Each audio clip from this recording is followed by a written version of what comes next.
જો મિત્રો, આજે આપણે પીનટ પનીર ચીલી બનાવવાના છે. તેના માટે કાંદા, ટામેટાં, કેપ્સિકમની સ્લાઇસ બનાવી દેવાની છે.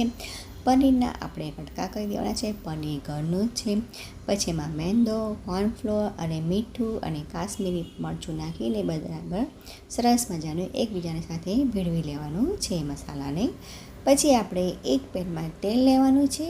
એમાં આપણે લીલા મરચાં નાખવાના છે અને જે કાંદાની સ્લાઇસ બનાવી સમારી હતી તે પણ અંદર નાખવાની છે. એ થોડુંક સંતળાઈ જાય પછી આપણે એમાં લસણ અને આદુની પેસ્ટ નાખવાની છે. એને પણ બરાબર સંતળી દેવાની છે. પછી આપણે જે કેપ્સિકમ નાખવાના છે અને ટામેટાં નાખવાના છે. વ્યવસ્થિત રીતે બધું બરાબર સંતળાઈ જાય પછી હવે આપણે જે થોડોક લીલો મસાલો નાખીને પછી પીનટ પનીર છે એટલે કે સિંગદાણાનો ભૂકો કરીને નાખવાનો છે અને તલ આ બંને નાખજો. ખરેખર પનીર ચીલીનો ટેસ્ટ ખૂબ જ સરસ આવે છે. નાના છોકરાઓને પણ ખૂબ જ ભાવશે.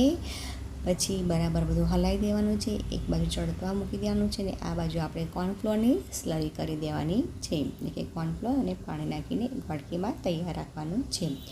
વ્યવસ્થિત રીતે બધું ચડી ગયા પછી આપણે એમાં ફરીથી લાલ મરચું નાખવાનું છે. એટલે મેં એમાં કાશ્મીરી મરચું નાખ્યું છે, સહેજ સોયા સોસ, પછી ટેસ્ટ પ્રમાણે ટામેટા sauce, green chilli sauce, red chilli sauce અને થોડુંક વિનેગાર નાખવાનું છે. વિનેગાર ઓપ્શનમાં છે, તમારે નાખવું હોય તો નાખી શકો છો.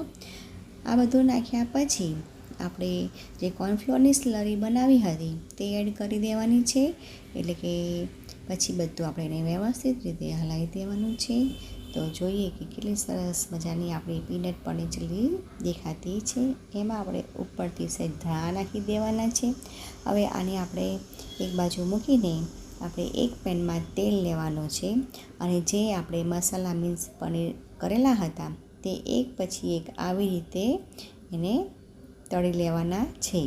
અને બરાબર તળી જાય થોડાક બ્રાઉન કલરના પછી આપણે જે બનાવ્યું હતું પનીર ચીલીનું એની અંદર આપણે નાખી દેવાના છે અને પાછા ફરીથી બધા હલાવી દેવાના છે. તો ચોક્કસથી ટ્રાય કરજો. મારી ચેનલને લાઇક એન્ડ સબસ્ક્રાઈબ કરજો. તો પીનટ પનીર ચીલી સરસ મજાની તૈયાર છે.